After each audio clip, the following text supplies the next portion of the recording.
Igas riigis on mõnel vangimaal sümboli tähendus, nii ka meie patareel. Meie tänane jutt tuleb nõukogulikest repressioonidest 1940. ja 1941. aastal.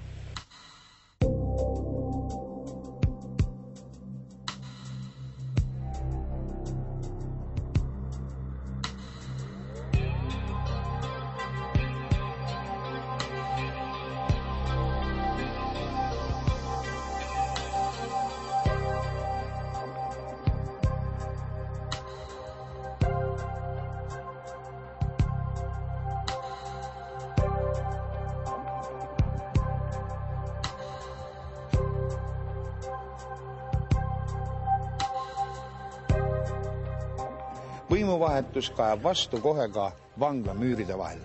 Ei olnud erandiks ka 1940. aasta juunikuu. Esimesed uued vangid, esimesed politseikomissarid toodi siia juba 21.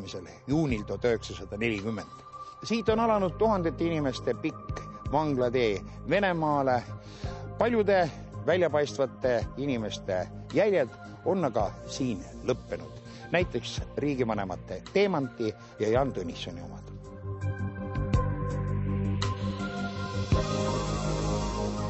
Me teame, et Eesti põhiseadus keelab igasugused erikohtud. Nõukogude Liidus olid poliitiliste asjade lahendamiseks suhteliselt varakult moodustatud erikohtud, mis olid tihedalt seotud just nimelt julgeolekuga, ehk siis alguses GPU, siis OGPU, veel päris alguses CK-ga ja lõpuks siis NKVD-ga. Ja need on tribunalid. Õigusvastaste repressioonide ohvriks langes Eesti üleriiklik ja kohalik eliit. Riigikogu liikmed ja poliitikud, ministrid, politseiametnikud, kohtunikud, advokaadid, majandustegelased, jõukamad põllumehed, haritlased, kohaliku omavalitsuse tegelased. Võeti kinni Saaremaa mässu ja 1924. aasta kommunistliku detsembriputsi mahasurujad, jätkus Vene valgekaartlaste ja poliitilise politsei kaastööliste jälitamine. Kohtumõistmisel kasutati Vene NFSV 1926. aasta kriminaalkoodeksi sätteid, mille alusel loeti kuritegelikuks Eesti riigi rajamine, tema iseseisvuse kaitsmine, Eesti Vabariigi sise- ja välispoliitiku korraldamine. Esimesed teated massilistest hukkamistest Eestis on 1941. aasta aprillist, mil mõrvadeks hakati kasutama endist pankur Klaus Scheeli suvilakrunti Pirita Kosel. Millal täpselt ta nii-öelda NKVD kätte läks, seda me ei teagi. Sõjaväe kätte läks ta kohe ja oli sõjaväe käes kuni 1991. aastani välja. Esimesed hukkamised dokumentaalselt on tõestatud, et toimusid siin aprilli alguses, 5. aprill.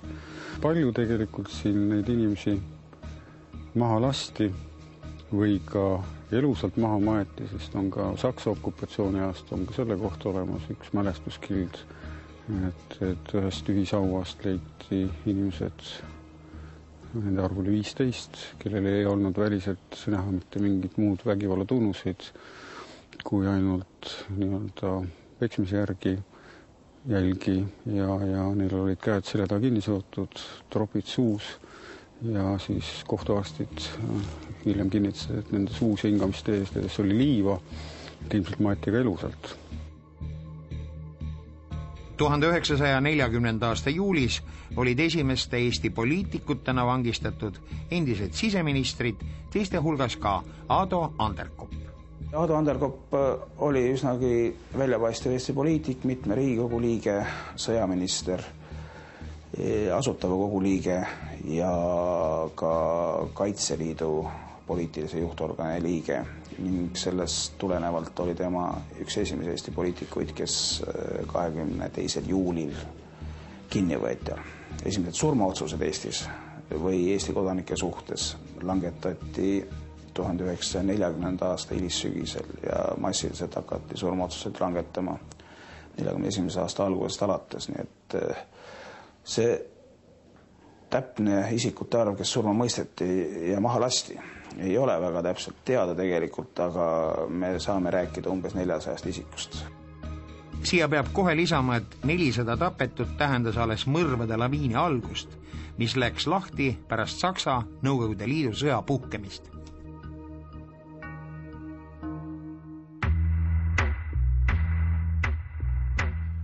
Ühel ööl oli meie maja Jahu tänaval ümber piiratud. Isa oli võetud voodist, pesuväel ja palja jalu ja pandud autosse. Isa kadus jäljetult. 1941. aasta septembris, kui töötasin Eesti poliitilises politseis, katsusin tema kadumisest jälgi leida. Käisin Patarei tänaval, aga kuna NKVD oli kõik dokumendid hävitanud, jäigi minu isa jäljetult kadunuks. Pagari tänaval vaatasin tookord üle ka keldrikorruse, kus olid toimunud arreteeritute mahalaskmised. Keldri ühes osas olid väikesed kongid ehk kapid, kus oli ruumi vaid pool püsti seismiseks. Ühes pikas keldriruumis oli peakõrgusel kiviseinas kuuliauke ja verd. Meie arhiivides on säilinud ka üks mahalaskmise kirjeldus, kuidas see protseduur täpselt käis. See on juba 1941. aasta juunist, kui maha lasti endine Eesti politseikomissar Leonid Kane. Ja see kirjeldus on õieti alles ainult sellepärast, et Leonid Kane karistus muudeti surmaotsusest 10 aastaks, aga ta lasti sellegipoolest maha ja pärast sõda hakati naise nõudmisel seda asja uurima ja siis seda asja menetleti üsna põhjalikult ja koostati vastavad dokumendid, kus on siis ka sees mahalaskmise kirjeldus Pagari õue peal, kus mahalaskmiskomandot juhtis komandant, kelleks oli üks Brenner tol ajal. Ja kohal viibisid asjasse puutuvate julgeoleku rahvakomissariaadi osakonda ülemad, sealhulgas ka Sergei Kingis.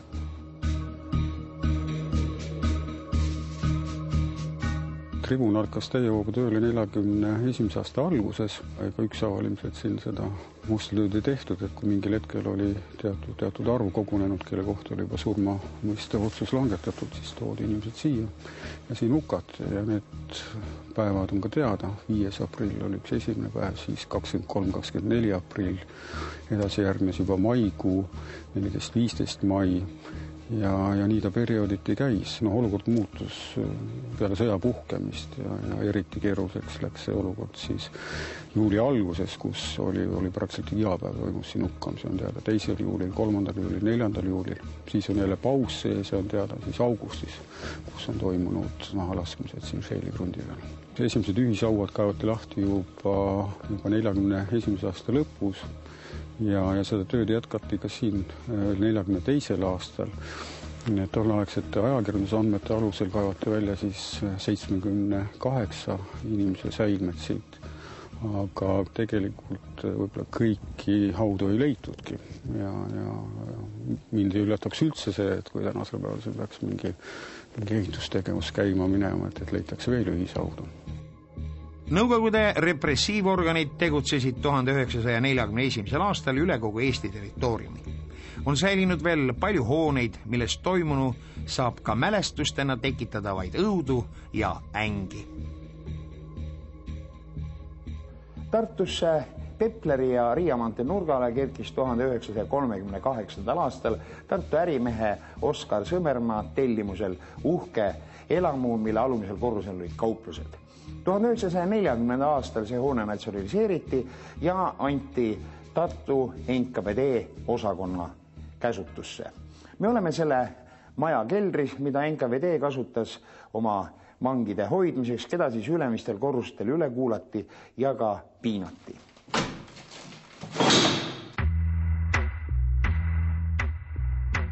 NKVD hoones meid emaga lahutati ning mind hakati üle kuulama.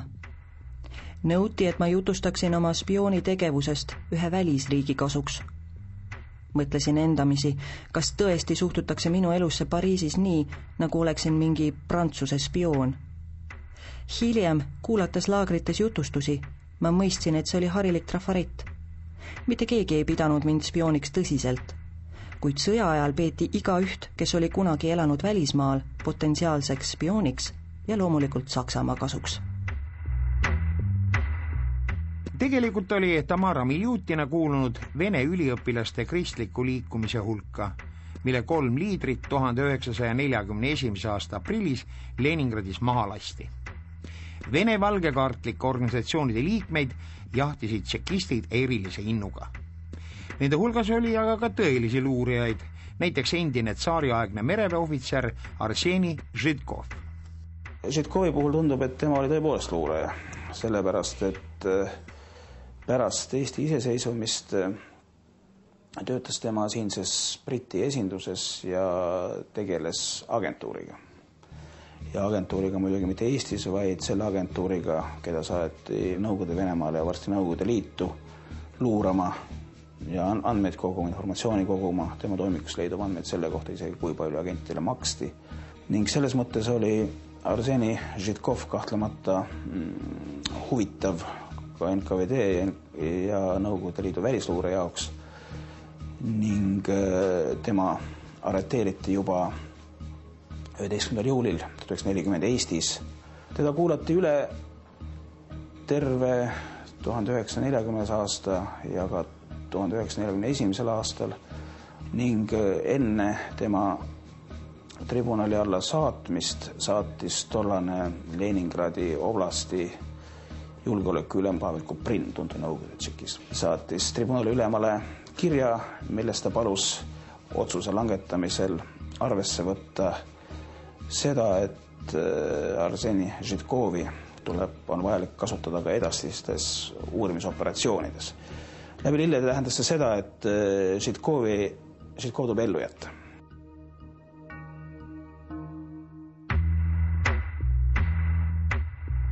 Tallinnas NKVD hiigelhoones läksime viimasele korrusele ja mind viidi uurija kabinetti, kes hakkas kohe minu peale karjuma. Missugune ahv see oli. Ta oli väga rohmakas, läkastas ja pritsis sülge. Mind kutsus ta ainult prostituudiks. Tema karjumise peateema oli minu müüdavus. Alguses see mind solvas, kuid aegamööda hakkasin ma rahunema. Mind aeti segamini, toodi vale uurija juurde. Ta käskis mul üksikasjalikult jutustada oma elust, aga ei jäänud rahule. Ähvardas mind kange kaelsuse eest mahalaskmisega.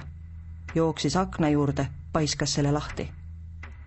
All siseõues kostsid tõepoolest lasud.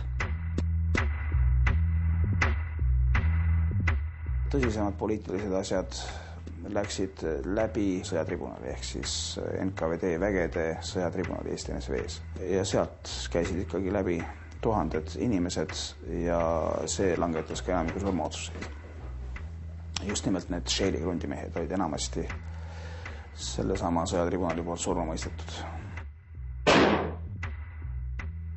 Olid ka nõndanimetatud kohtuvälised repressioonid. See tähendas, et otsus langetati väljaspool igasugust isegi kohtusüsteemi imiteerimist. See tähendab, et otsuse langetas spetsiaalne komisjon ehk nõndanimetatud erinõupidamine, mis tegutses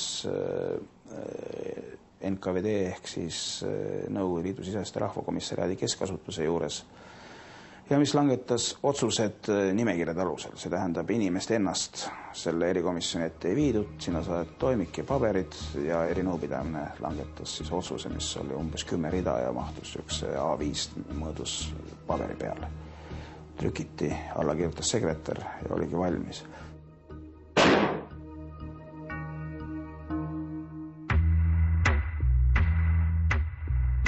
Minu armas naine, nagu näed, saatus meil armuline pole. Olen ihuliselt ja hingeliselt kokku varisenud. Olen olnud kaasühiskondlastele hea, aus ja õiglane. Usun, et ühiskond mulle samaga vastab. Kahjatsen saatuslikku päeva, kui ma kordnikuna politseiteenistusse astusin. Mis teha? Äraelamist oli tarvis.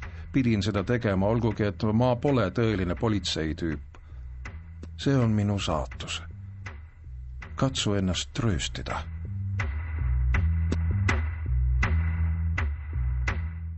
Hans Pipar lasti maha 41. aasta 23. aprillil Tallinnas. Tema kohta on teada vähemalt matmise koht, Liiva kalmistu ühisaud. Sheeli krundile maetutega on lood hulga ebamäärasemad. Tänasel päeval võib öelda, et Sarki sõjatribunali poolt ja ka teiste tribunalide poolt küll väiksemal määral neid hukatuid võib olla kuskil 200-300 vahepeal. Kui nüüd mõtleme selle peale, et siit kaevati välja 78, siis on see pigem vähemus. Aga teada on seda, et just see juulikuu algus, kui Tallinnas oli suur paanika, väga paljus ka vahepeal partei ja sõjaväejuhtkonda ja ka tribunali juhtkonda lahkus, siis tõesti on teada andmeid selle kohta, et hukkamisi viidi Täide Patarei vanglas. On ka selliseid linnalegende selle kohta, et seda tehti merele, hukatuid viidi merele ja seal hukati ja visati hiljem siis merre.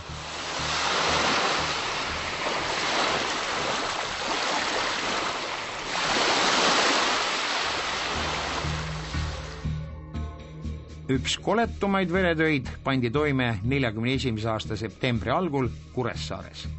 Tegemist on ühe suurema massimõrvaga Eestis üldse. Enamik tapmisi oli toimunud Kuressaare lossi territooriumil ja seda ümbritsevate hoonete keldrites. Hirmutööst on säilinud rohkesti fotomaterjali, ekspertide ja hukatute omaste ning lihtsalt pealtnägijate seletusi.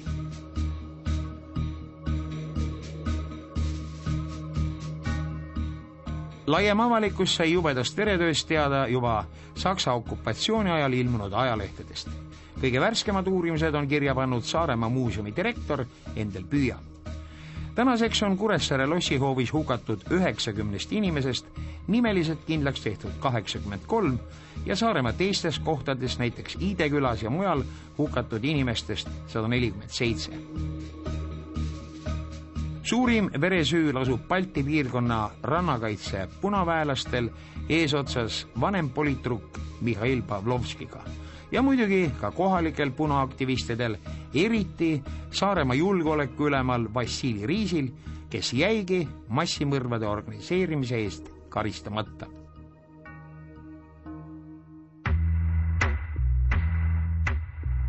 Mõrvatute mitte kõigi taskutest leidsime sõjaväetribunali kohtuotsuse ärakirju. Need olid venekeelsed, kirjutatud õhukesele paberile.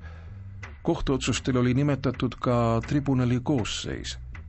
Nimede järgi olid nad kõik venelased ja ohvitserikraadidesse kuuluvad Balti mere punalaevastiku mereväelased. Kohtuotsuse ärakirjal oli veel kaebealuse nimi, seejärel süüdistus ja paragrahv, mille põhjal kaebealune süüdi mõisteti. Minu isale oli mõistetud 10 aastat sunnitööd ühes varanduse konfiskeerimisega. Mäletan, et Kuressaare merekooli juhatajale kapten Julius Teerile oli määratud 5 aastat ühes varanduse konfiskeerimisega.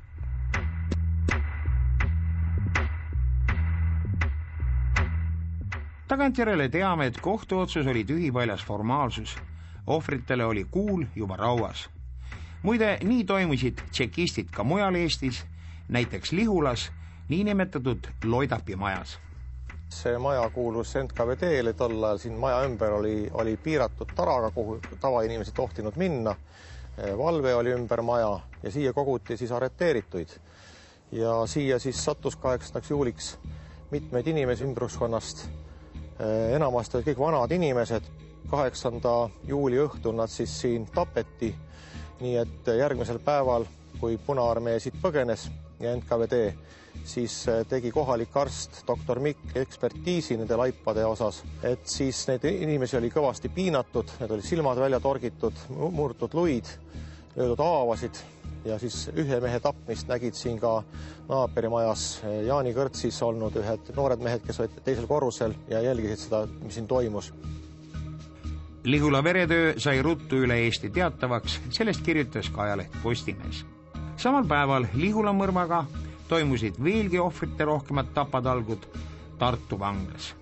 8. juulil oli vangimajas 223 kinnipeetavat. Kommunistliku partei Tartu komitees peetud nõupidamisel võeti Tartu NKVD ülema Afanassjevi ja partei keskkomitee sekretäri Abronovi nõudmisel vastu otsus vangid hukata.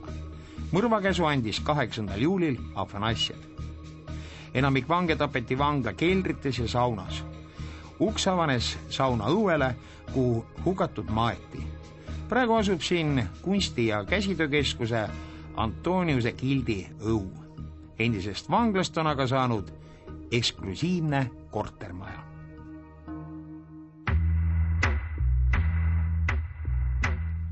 Juulil oli kell 23 peaaegu kogu teenijaskond vanglast välja saadetud ja asemele toodi piirivalvurid, enamuses venelased, kelle sõjariistad olid varustatud kõlasumbutajatega.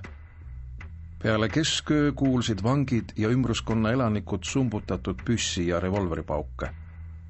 Ellu jäänud vangid olid lugenud 310 lasku. Laskude vahele kuulsid ümbruskonna elanikud õudset naiste kisa vangla õue poolt. Aimata võis, et toimub tapmine, mille lõpetas kivisilla õhku laskmine. Plahvatusest ehmunud mõrtsukad põgenesid. Meditsiiniprofessor Hans Madisson kuulus abiesimehena komisjoni koosseisu, kelle ülesandeks oli tapetute väljakaevamise korraldamine ja isikute selgitamine. See komisjon alustas tööd vaid 1 nädal pärast hukkamisi. Siis oli Tartu juba sakslaste käes.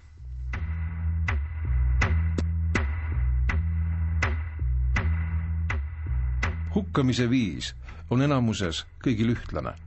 Kuulilask pähe. Enamuses on lastud otse näkku, mõnel juhul ka selja tagant, kuklasse. Lasud on enamuses tehtud lähedalt. Mõned on nähtavasti vastu hakanud, mis selgub riietusest ja teistest vigastustest. Üks mees on tapetud kirvega. Suur avaus asub kuklas. Sellesse avausse on topitud pullover, et takistada aju väljavoolu koljust. 17-aastasel poisikesel on hambad sisse löödud. Kokku on Tartus tapetud 198 inimest, seega 2 inimest vähem kui Kuressaares. Vahetu tunnistaja ülevaade toimunust ilmus 25. septembri Postimehes, kus tapatalgust eluga pääsenud vanglakokk meenutab, kuidas ta kaaslastega hoovilt kostvaid pauke luges ja oma surma ootas. Tartust on teada, et osad inimesed, ei tea, mingil hetkel kas tapjad väsisid ära, aga need viimased pääsed tõepoolest võib-olla pääsid tõesti selle tõttu, et enam ei olnud kuhugi panna, sest oli kaev täis juba eelneval päeval kaevatud 2 suurt ühishauda, 3x2,5 meetrit ja veel 2 meetrit sügavad olid ka juba täis ja tõesti viimased kuskil 15 inimest lastigi minema. Aga see, mida need inimesed elasid läbi, seda kõike kuuldes, et see on tegelikult sama jube. Tapetutest oli enamik taluinimesi, rohkesti laipu oli kaitseväe ja politsei mundrites. Teiste hulgas oli ka kirjanik Jüri Parjõgi surnukeha. Kõik vanglast tapetud maeti Pauluse kalmistule ühishauda.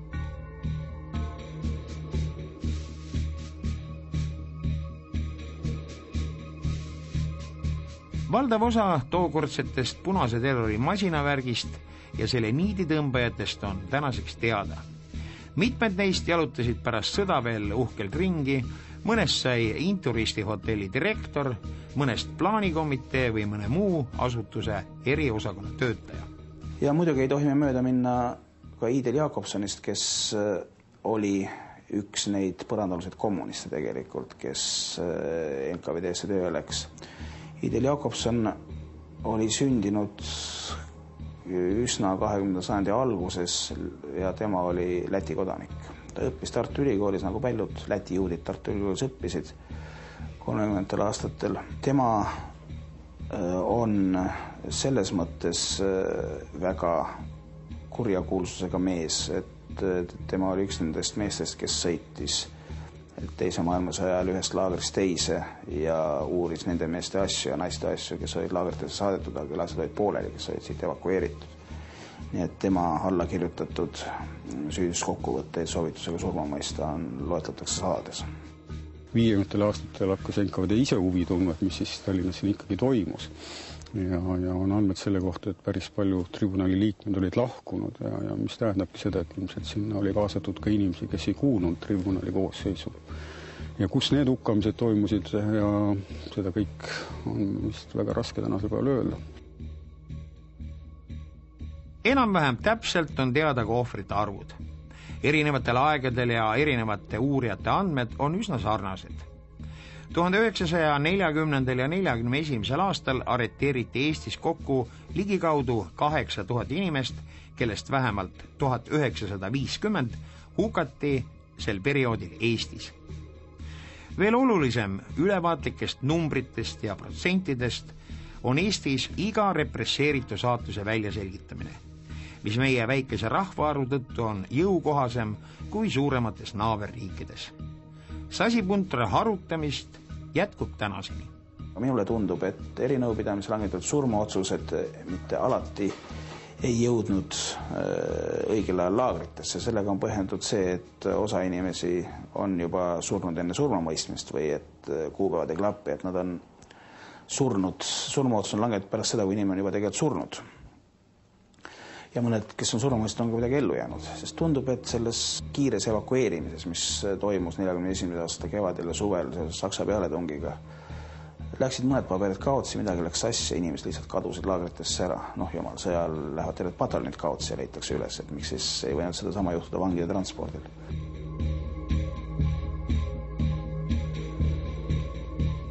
On ammu tuntud tõsiasi, et arutu vägivald põhjustab vastureaktsioone rahva poolt.